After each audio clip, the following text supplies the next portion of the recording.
Global star Ram Charan గారు, south Indian star director Shankar గారు, star producer Dil Raju గారి కాంబినేషన్లో రూపొందిన భారీ బడ్జెట్ చిత్రం గేమ్ చేంజర్.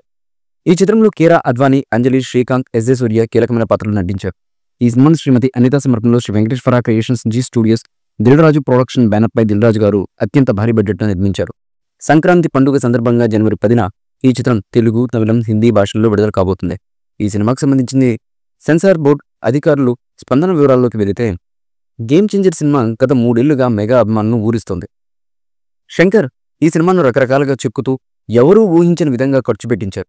స్టోరీ డిమాండ్ చేయడంతో దిల్ రాజు గారు కూడా ఖర్చుకు వెనకాడకుండా సినిమాను అత్యంత రిచ్గా రూపొందించే ప్రయత్నం అయితే చేశారు. గేమ్ చేంజర్ సినిమా బడ్జెట్ విషయానికి వస్తే, ముందు వేసుకున్న ప్లాన్ కంటే కూడా 2-3 రెట్లు పెరిగిపోయిందన్న విషయం ట్రేడ్ వర్గాల్లో వినిపించింది. ఇక ఈ సినిమాకు సుమారుగా 500 కోట్ల రూపాయలు ఖర్చు పెట్టి మరీ సినిమాను రూపొందించిన విషయం మనందరికీ తెలిసిందే. కేవలం పాటలకే 90 కోట్ల వరకు ఖర్చు చేశారన్న విషయం సోషల్ మీడియాలో చక్కర్లు కొడుతుంది. గేమ్ చేంజర్ సినిమాకు సంబంధించి ప్రమోషనల్ కార్యక్రమాలు ఊపందుకున్నాయి. అమెరికాలో ప్రీ రిలీజ్ ఈవెంట్తో సినిమాపై భారీ బడ్జెట్తే క్రియేట్ అయింది.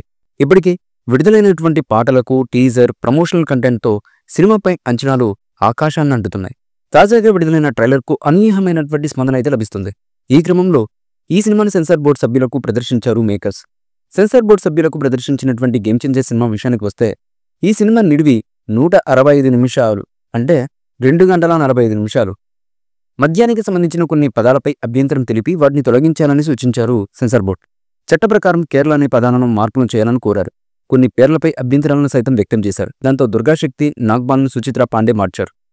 ఇక పద్మశ్రీ లాంటి టైటిల్స్ సినిమా టైటిల్స్లో ఉపయోగించుకోకూడదని గతంలో మోహన్ బాబు గారి పేరుకు ముందు పద్మ అవార్డును తొలగిస్తూ సెన్సార్ బోర్డు నిర్ణయం తీసుకుంది. అయితే గేమ్ చేంజర్ సినిమాలో బ్రహ్మానందం పేరుకు ముందు ఉన్న పద్మశ్రీని తొలగించాలని సెన్సార్ అధికారులు సూచించారన్న విషయం సెన్సార్ బోర్డు రిలీజ్ చేసిన సర్టిఫికెట్ అయితే స్పష్టమైంది.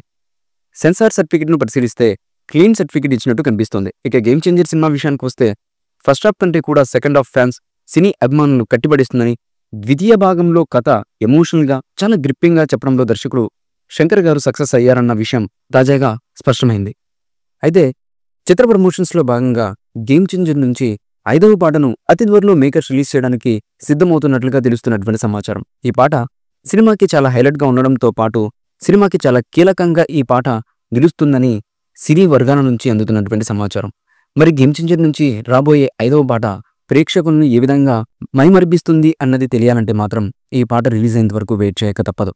ఈ మూవీపై మీ అభిప్రాయాన్ని కమెంట్ బుక్లో తెలియచేయండి. ఈ వీడియో మీకు నచ్చితే లైక్ చేయండి, షేర్ చేయండి, కమెంట్ చేయండి. మరిన్ని అప్డేట్స్ కోసం మా ఛానల్ని సబ్స్క్రైబ్ చేయండి. అలాగే పక్కనే ఉన్న గంట సింబల్ని గట్టిగా కొట్టండి.